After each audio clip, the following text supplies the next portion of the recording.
Hi Brenda, Brian Booth here. I want to tell you one of my favorite stories with Jim. First time he took me to the shooting range up at Burrow Canyon. We were at the pistol range and I'd been doing short distance targets. And at the end of our time together, there was a paper plate at the end of the shooting range about 100 yards away. And Jim thought he could maybe get it with his long Colt 45. So he pulled that weapon out and loaded it, took aim, third try, hit the paper plate, and went flying up about 50 feet in the air and over the berm into the wilderness. So Jim was an amazing marksman. He taught me everything I know about guns, how to clean them, how to take care for them, and gun safety. So I know Jim loved guns, he loved his dogs, he loved cooking, and he loved you. So. Hi, my name's Donna Keene, and Jim and I became friends at Stater Brothers. That's where I work, and he had been shopping in there and talking to me, and I had been losing weight, and he was asking me how I lost weight, and I told him that I lost weight doing the Atkins diet. And so he got all into it, and he started doing it too, and I think I lost 25 pounds and he lost 80. So it was really great, and I kept encouraging him to get out there and date and meet somebody and do things, because he was a little sad because he lost his mother and he was sad from his divorce. And so he did. He went out and he bought a cabin. He couldn't wait to tell me in Michigan, and he met Brenda, his wife, and he just was such a happy, positive, wonderful person. And he met my husband and they got along great, and just was looking forward to more, good times with him. So sad that, such a great man and a wonderful person, and we're gonna miss him. And Brenda, I love you, and I'm here for you if you need me, okay? Thanks, bye. Hi, my name is DJ Jafari. I first met Jim in 1998. He came to the shop to have some work done on his car, and through a mutual friend, we become a close friend, and we did a lot of things together. We went whitewater rafting with him and his daughter at an early age.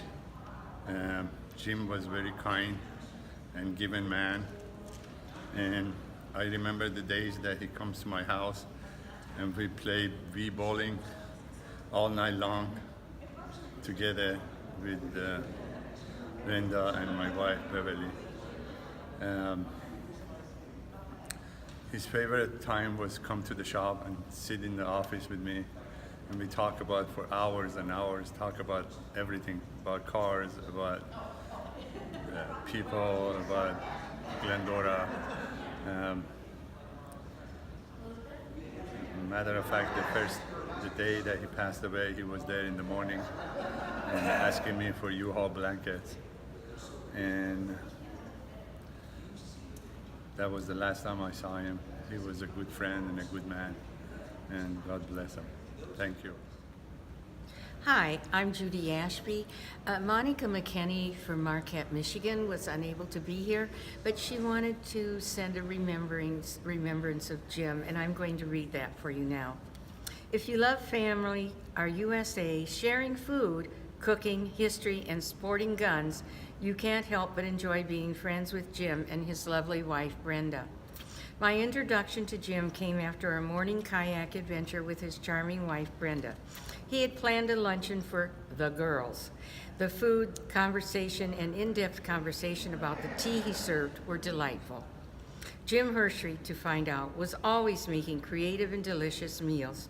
Primarily, the soups and stews he made were always accompanied with a gracious invitation to friends, neighbors, and people he met off the street to stop in and enjoy a delicious bowl and homemade bread. He would then make up a take-home container for his new and old friends. Once they invited us to sample a walnut pate that was, of course, heavenly. So when asked about the recipe, Jim responded by sending the whole cookbook and a package of sprouted walnuts.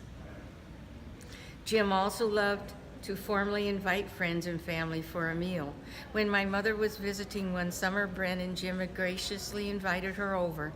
My mom truly enjoyed Jim and Brenda, their funny, furry companions, their hospitality, and their delicious food. Once, my husband and I were invited to a barbecue at the Hershey condo. I volunteered to bring my gooseberry pie. Jim loves pies, but was not, according to him, capable of making them. Somehow, he's persuaded me to make him his favorite pie, peach pie. A roundtable discussion as to what was the best pie-making pan ensued. Jim must have been anxious to enjoy a peach pie because out of the blue, a cast iron pie pan showed up in our mailbox. When Jim and Brenda came to our house for Thanksgiving dinner, Jim brought an interesting pair of cooking spoons as a gift.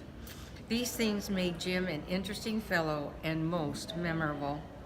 The last food conversation with Jim was about a book read by our local library book club, Tasty Reads. Brenda and Jim were always interested in attending, so therefore I shared the title of the book with Jim, hoping they would both enjoy reading this love story written by a well-known food and restaurant critic. The author incorporated a history about World War II and the recipes created by folks all across the USA due to rationing. Perhaps he might be motivated to make the famous ginger cake recipe in the book.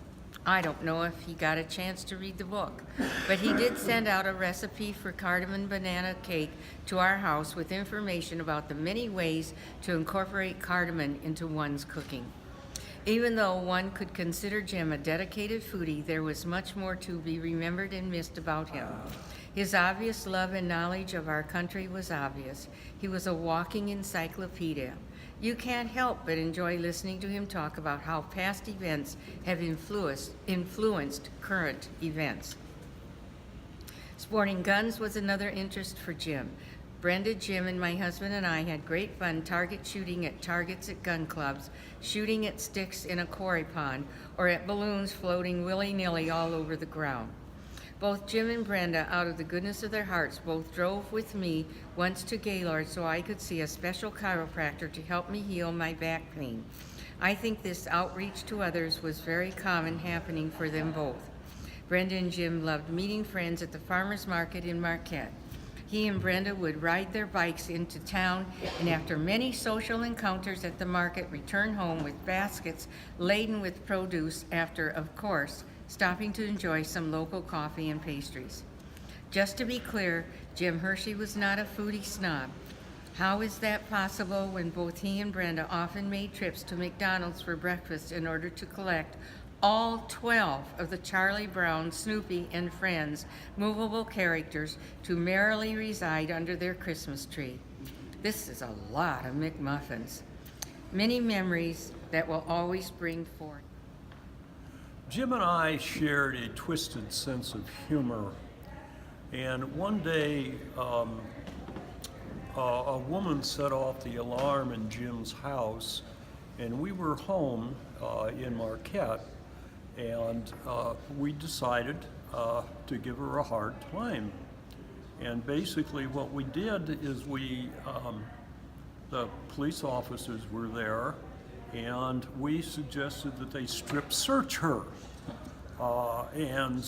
They looked down at their shoes and were very, very embarrassed, and they did not do so. But the other thing is, Jim and I did collect those Peanuts characters, and I want to steal his Snoopy on the Zamboni, because I don't have a Snoopy on a Zamboni anymore, and I would like to get that. So maybe Brenda will give it to me, maybe she won't. And we also had a collection of socks. He had some socks that were unusual, and you can see in tribute to Jim, I've worn my Superman socks with the cape there. So that was my tribute to Jim today, and I was supposed to read something for the service, and I just choked up and couldn't read it. So thank you. This was sent from Scott Emerson, Marquette, Michigan, the 7th of February, 2019. I first met Jim around 15 years ago when I was in a warrior mode and was even reaching out to strangers to join a worthwhile fight I saw coming. I've never been in a war in this lifetime and had no idea that Jim was a wounded combat veteran when I first reached out to him. I was more than ready to provide all the details, but he wasn't interested in those. Instead, he asked me what was the essence at the base of the whole thing. I told him that it was an Earthkeeper's battle.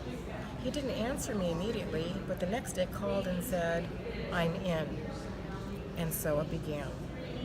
Over the ensuing years, I slowly learned Jim's story and how he thought that while winning a battle was important, in the big picture it was usually not so important. He eventually told me he would have been honored to have me as part of his patrol in Vietnam. I considered this quite an honor and a blessing from him. We shared many sacred fires, intoxicating evenings, and days of hard physical work together where anything and everything could be discussed. I remember long afternoons of great Mexican food and way too many beers to count in Patagonia, Arizona, as we watched the sunset over the desert mountains. Wow. I know Jim to possess the restless soul of the firekeeper archetype, so essential for human survival through the ages and our future being. We experienced the full spectrum, from raucous chest-aching laughter to high-order metaphysical conversations. The beautiful energy emanating from his heart was literally the size of Texas. Jim, I love you, brother. I miss you greatly. Journey on. I will see you again. And this was from Scott Emerson, Marquette, Michigan.